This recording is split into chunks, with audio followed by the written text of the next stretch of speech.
जय जगन्नाथ। मुझे मुठी चाउल विषय किसी कहबी।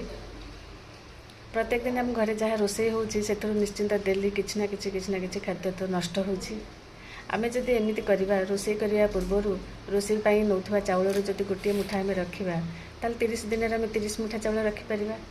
से 30 मुठा चाउल माने 1 kg मिनिमम हम ताको आम कौन भी जड़े असहाय नारायण को साहाय्य कर। आम जो गुंडुची मूषा को मन रखिंट रामायण रे गुंडुची मूषा आपण मैंने तो समस्ते जानती गुंडुची मूषार अवदान कौन। गुंडुची मूषा तो पूरा सेतु बांधि नाला किंतु आम तथापि कहीं मन रखिंट आपण मैंने समस्ते जानते। तो तेणुक से गुंडुची मूषा भाया आमर भी ये छोटिया अवदान निश्चित भाव आम जीवन में गुरुत्वपूर्ण।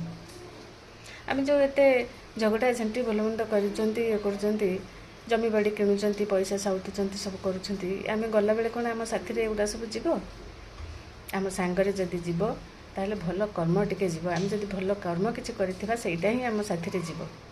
गोटे दिनर मुठाए चाउल हेउ पछके सेटा भी आमर गोटे भल कर्म। तापरे आउ गोटे कथा होची आम मुठी चाउल रखिबार अर्थ या नुहे जे आम मास सारा रखियानी मास शेष गोटे चाउल नहीं कि क्या दे आसवा सेमिति नुहे।